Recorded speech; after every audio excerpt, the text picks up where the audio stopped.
매매 가격이 플러스로 전환되려면 아직 남았다. 그 지점이 바닥인 거죠. 그 바닥이 형성되는 구간은 빠르면 1년 내에 올 거로 판단합니다.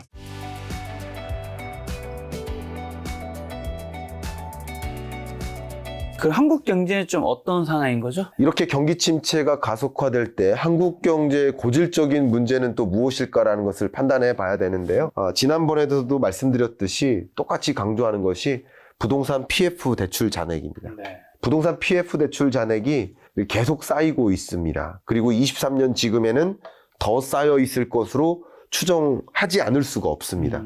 왜냐하면 미분양 주택 건수 때문에 그래요. 네. 미분양 주택 건수가 2020년 크게 해소됐었죠. 네. 21년부터 시장 재고에 머물다가 22년에 금리 인상하면서 쌓이기 시작하죠. 부담이 되니까.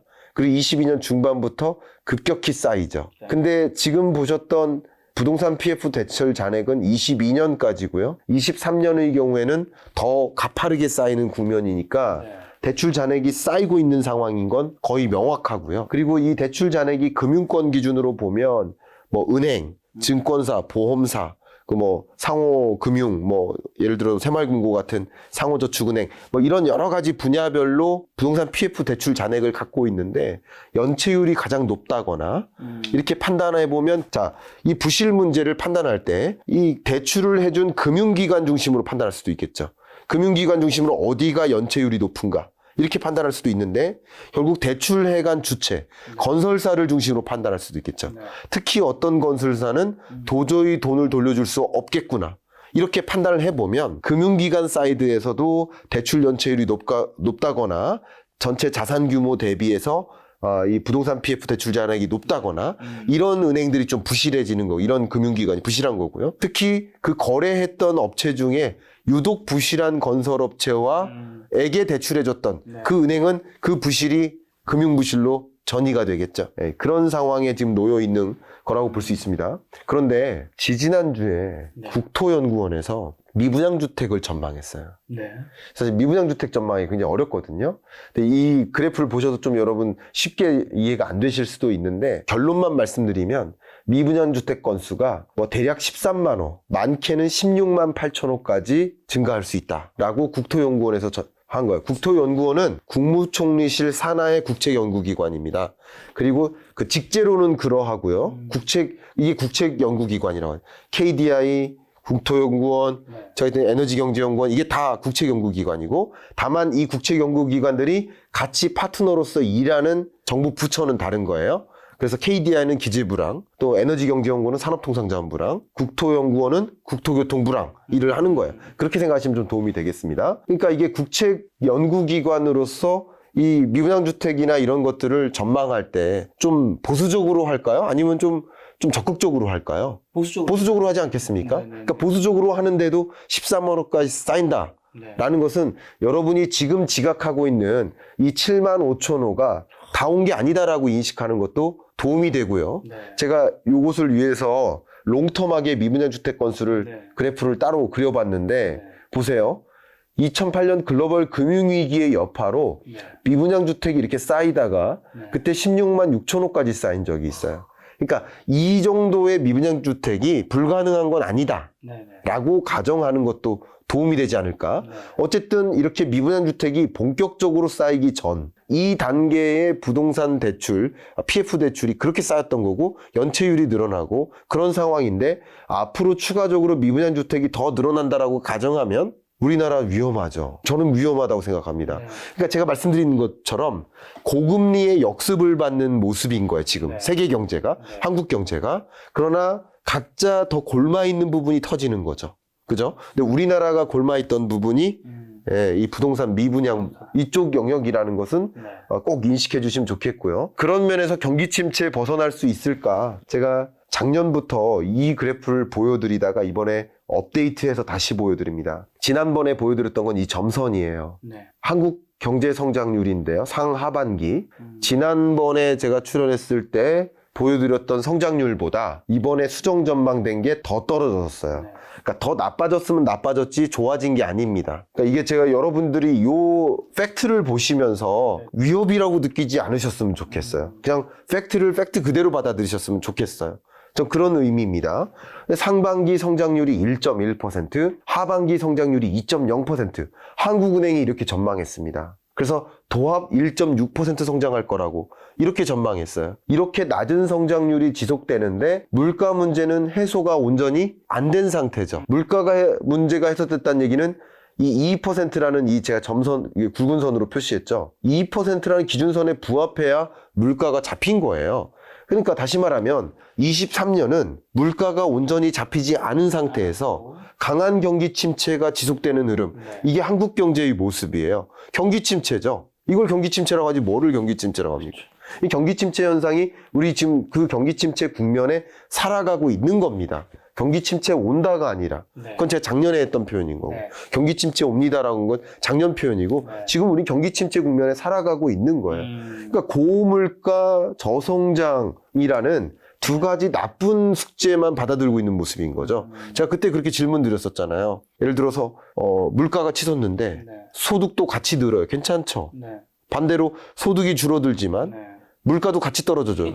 괜찮죠. 그게 인플레이션이고 디플레이션이다. 근데 지금 이런 모습은 뭐다? 스태그플레이션이다. 물가는 치솟는데 소득만 떨어진다. 힘들죠. 그게 힘든 거거든요. 그러니까 우리나라 역사상 이게 지금 스태그플레이션이거든요. 23년 상반기. 하반기도 마찬가지입니다. 그러니까 이런 스태그플레이션 상황을 우리는 사실 진입해 본 적이 없어요. 그래서 제가 작년부터 언제부터 진입한 적이 없다는 거죠? 이 통계가 가능한 범위 내에서. 그러니까 인플레이션은 경험했고요. 디플레이션 우려도 경험했지만 실질적으로 우리가 스태그플레이션을 경험한 적이 없어요. 그런 면에서 제가 경험해보지 못한 경기 침체라는 거죠. 이 경기 침체 유형이 여러 가지 있지만 이건 경험해보지 못한 성격의 경기 침체다. 그래서 어려워지고 가난해진다. 라고 표현했던 거죠. 그러면 지금 늘 말씀하신 이제 한국의 뭐 기업이든 정부든 가게든 다 가난해진다는 멘트를 몇 번 하셨는데 그때마다 현금을 챙겨야 한다는 얘기를 해주셨단 말이죠. 지금도 현금을 그러면 챙겨야 된다는 의미인가요? 아니면 아까 전에 금값 아니면 채권을 사도 괜찮다는 멘트를 하셔서 지금의 현금으로 금이나 뭐 채권을 사도 괜찮다는 의미를 받아들여야 될까요? 거의 저는 전환점에 다가온다 이런 생각을 해봅니다. 주식시장 같은 경우는 22년 10월이 저점이라고 계속 말씀드렸었고 그 이후에 반등을 하지만 23년 내내 박스권 안에 갇힐 가능성이 높다라고 말씀드렸었죠. 근데 기준금리 인상이라는 것이 이제 추가적으로 남은 것이 얼마 안 남았다라는 판단하에 이제 시장은 또 기대감을, 왜냐하면 주식시장, 증권시장, 외환시장은 당연히 선행지표 성격이기 때문에 그런 기대감만으로도 시장에 유입될 수 있어요. 그래서 좀 본격적인 랠리가 시작될 수 있겠다라는 것을 가정할 필요가 있겠습니다. 물론 강한 뭐 시스템적 리스크나 이런 문제가 없다라고 가정할 때예요. 근데 그런 리스크가 다시 발돋움할 때마다 또 뭐 파산 일어나고 뭐 이런 일이 발생할 때마다 또 조정 일어나겠죠. 그런 것은 좀 가정하겠고요. 어쨌든 현금을 보유하는 것은 23년 연내까지는 좋은 겁니다. 그건 이제 선택의 문제인데, 근데 현금을 어느 정도 많이 보유했다가 부동산으로 바꿀 분들은 좀 23년 끝자락을 좀 생각해 보시면, 겨냥해 보시면 도움이 될 것 같고요. 그리고 국채 비중을 좀 늘리겠다. 현금과 국채. 그것은 좀 괜찮을 수도 있겠다. 왜냐하면 앞에 말씀드리는 것처럼 시중금리의 성격상 먼저 정점 찍고 떨어지는 경향성이 있거든요. 또 최근에도 금융불안 문제가 가중되면서 채권금리가 또 떨어지기 시작했거든요. 국채금리가 단기, 장기 다 떨어지기 시작했습니다. 그런 것들을 생각해 보면 뭐 추가적으로 다시 상승할 수는 있겠습니다만 더 상승할 여지보다 하락할 여지가 더 많기 때문에 뭐 안전하게 국채 투자하는 것도 추천드릴 만한 대상이라고 생각합니다. 자, 그럼 이제 부동산 얘기해 주셔서 부동산 시장 좀 집중 분석, 뭐 부동산 바닥인지 하락이 아닌지 여쭤보려고 하는데, 금리와 부동산 시장 간의 관계가 일두 간의 관계가 없다고 하는 전문가분들이 좀 간혹 있더라고요. 좀 어떻게 보시나요? 만약에 바테리 아저씨의 표현을 빌려서 말씀드린다면 죄송합니다만 택도 없는 소리입니다. 그거는 택도 없는 소리입니다. 그거는 정말 제 양심을 걸고 네네. 그런 발언은 안 해주셔야 됩니다. 그냥 죄송합니다. 만약에 그런 부동산 전문가분들이 계시면 네. 금리와 부동산 시장 간의 관계를 나는 잘 모릅니다라고 해주십시오. 없다고 하지 마십시오. 네. 분명히 있는데 없다고 하는 거는 그거는 잘못된 표현이에요. 제가 꼭 바로잡고 싶어서 그래. 잘못된 교양적 지식이 함양되면 안 돼요. 우리 김작가 TV 채널을 통해서 네. 좋은 올바른 재테크 정보와 지식이나 판단 기준을 선사하는 거 아닙니까? 그렇죠. 잘못된 기준이 전달되면 안 됩니다. 그래서 말씀드릴게요. 금리와 부동산 시장 간의 관계가 없다라고 만약에 미국 무슨 경제학회나 부동산 경제학회 이런 데 가서 만약에 표현을 하면요. 아마 쫓겨날 겁니다. 정말 물리적으로도 쫓겨날 가능성이 있을 만큼 제가 심각하게 강조를 해드리도록 하겠습니다. 금리와 부동산 시장 간의 관계를 일단 결론적으로부터 보고 왜 그런지 경유를 말씀드릴게요. 네. 그래서 금리와 부동산 시장 간의 관계가 하나라도 있으면 있는 거죠. 하나라도 없으면 없는 거지만 하나라도 있다면 있는 거니까 하나라도 말씀 꼭 드리도록 하겠습니다.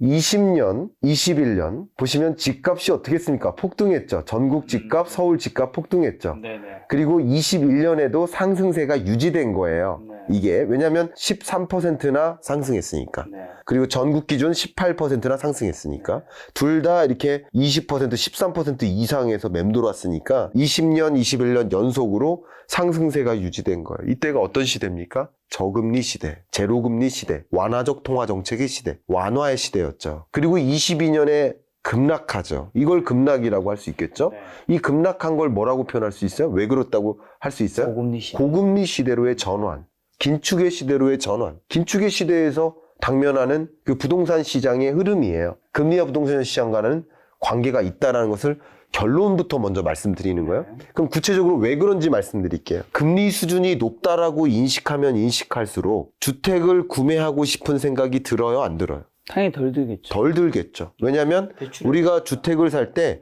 100% 자기 돈으로 사는 사람이 많지 않죠. 많지 않아요. 네. 그러면 나는 내 돈으로 산다라고 할지라도 대부분이 네. 대출을 껴서 집을 산다라고 한다면 네. 전체 매수세에는 금리의 영향을 받는 거죠. 맞죠. 그걸 받는 거죠. 이렇게 여러분들이 금리 수준이 높아질 것 같다라고 하면 할수록 주택 가격을 여러분 스스로 나쁘게 전망해요. 그리고 금리가 이제 시중금리가 떨어질 거라고 전망하면 할수록 주택 가격이 이제 바닥 짚고 떨어지는 거 아니야라고 여러분 스스로 믿어요. 그 심리가 매수 심리에 작용을 하고 당연히 매수로 연결이 되는 거예요. 네. 매수라는 관점에서 금리와 부동산 시장은 엄청난 관계가 있다. 이렇게 말씀드리고요. 물론 전세 시장을 가지고도 또 말씀드릴게요. 네. 이건 너무나 중요해서 그렇습니다. 특히 다주택자, 갭 투자자 입장에서 중요하죠. 이 입장에서 금리가 치솟아요. 그러면 집을 빨리 내다 팔고 싶어지죠. 왜냐하면 이자 부담이 가중되니까.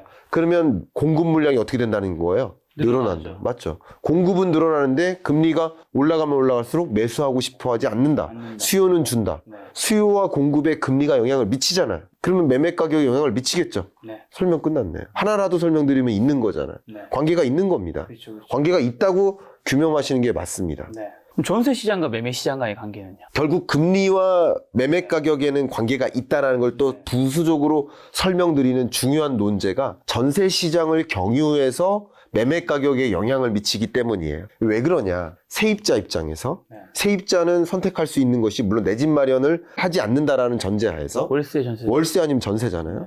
그러면 금리가 올라가면 올라갈수록 월세를 선호해요? 전세를 선호해요? 월세를 선호하죠. 월세를 선호해요. 네. 왜 그럴까요? 전세 보증금을 마련하기 위해서 대출에 의존하니까 네. 대출 안 받고 싶은 거고 전세 보증금 대출 안 받다 하더라도 이 큰 돈 보증금이란 내 전 재산을 저축하면 돈 따박따박 들어오잖아요. 그렇죠. 그 차라리 월세 내는 게 낫고요. 네.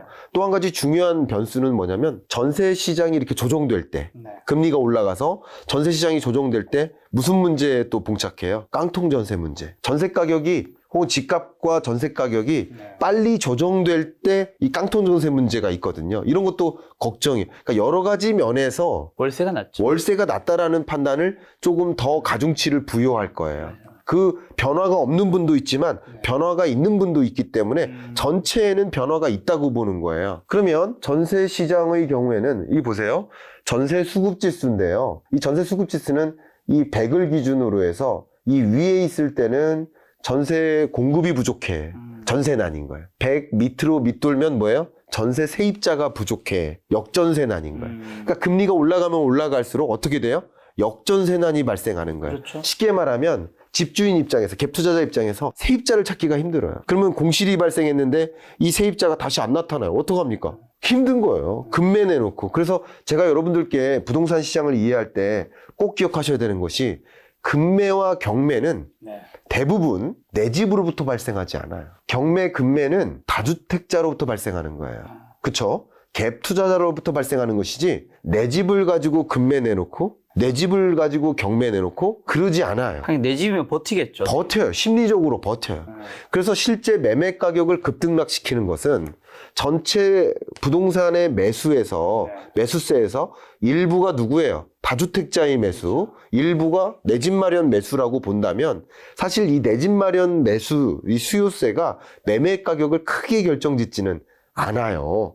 다주택자가 결정짓는 거예요. 이들이 급등락하면서 내 집 마련 수요는 거의, 물론 여기도 80, 70 혹은 다시 90 요동칠 수는 있겠지만 이것의 변화보다는 다주택자가 크게 0에서 100으로 왔다 갔다 하면서 변화하는 거예요. 그러니까 결국은 이 전세 시장이 조정될 수밖에 없는 국면인 거죠. 그럼 결과적으로 보면 이것만 봐도요. 전세 가격과 매매 가격이 관계가 없습니까? 있습니까? 있죠. 있잖아요. 같이 다니잖아요. 네. 같이 다니는 거예요. 그 전세 가격이 조정되면 다주택자들이 마음이 불안해서 급매를 던져요. 그래서 전세 가격 조정 이후에 매매 가격 조정이 후행적으로 나타나는 거예요.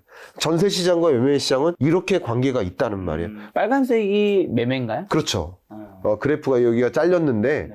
아파트 매매 가격 증감률이 빨강색이고 파랑색이, 제가 그래프를 그리다가 그래프를 이렇게 크게 그렸다가 축소시킬 때 글자들이 날아갈 때가 있거든요.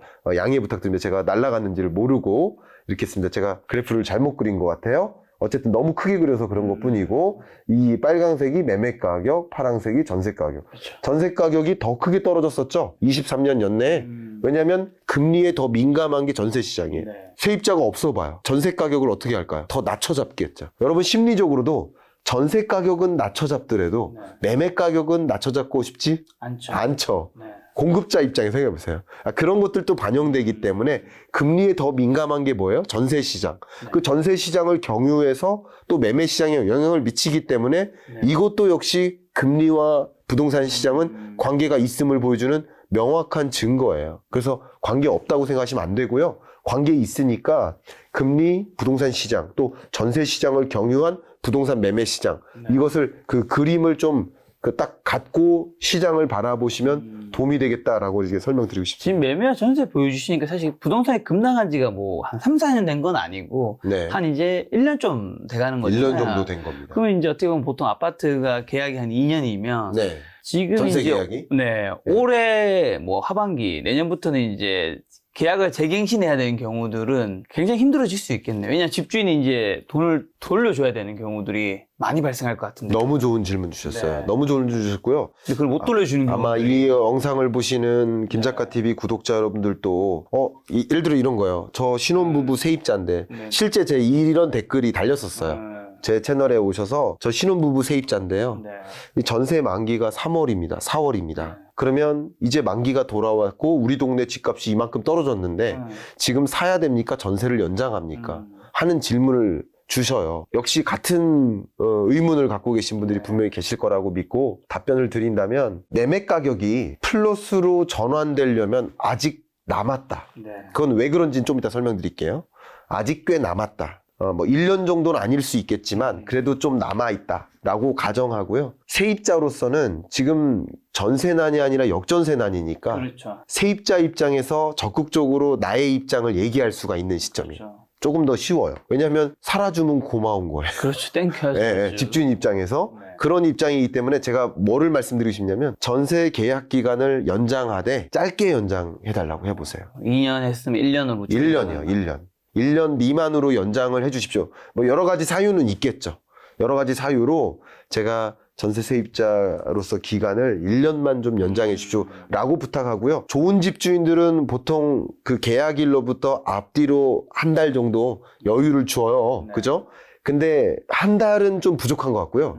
앞뒤로 2달씩. 그러면 한 4달에 기간이 생기잖아요. 그것을 이제 계약을 연장할 때 조항을 좀 달면 좋겠습니다. 기왕이면 조항을 달아서 앞뒤로 2달이면 4달 동안에 선택을 할 수 있어요. 이 4달 동안에 이 매매 가격 등락률이 다시 우상향하잖아요. 다만 이게 바닥이 아닙니다. 이거 바닥 아니에요.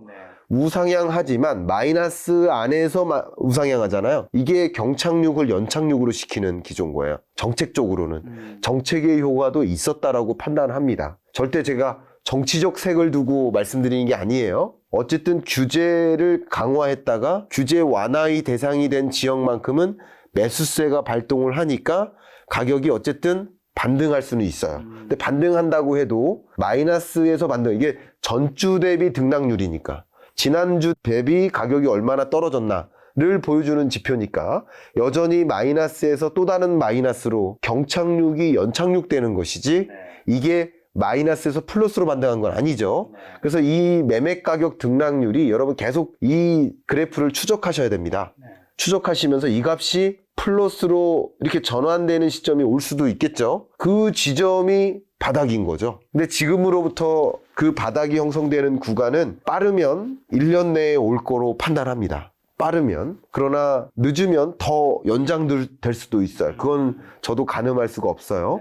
그러니까 그런 것들을 계속 지켜보시면서 이제 예를 들어서 지금 마이너스 0.5에서 마이너스 0.4까지 왔는데 마이너스 0.3, 마이너스 0.2, 마이너스 0.1까지 왔다. 그런 지점이면 좀 적극적으로 매수를 고려할 타이밍이 된 것 같다라고 의견을 드리고요. 지금은 아직도 추가적인 조정이 진행된다라는 것을 좀 강조하겠습니다. 알겠습니다. 자, 그럼 부동산 시장 전체 전망 한번 해주신다면? 전망을 할 때 제가 이렇게 분석할 때처럼 100여 가지 변수들을 조합으로 여러분께 설명드리려면 시간적 한계도 있고 여러분이 받아들이시는 것도 여러분의 전문적인 일이 있기 때문에 그걸 다 수용하기 어려우니까 제가 요거 하나는 꼭 강조하겠습니다.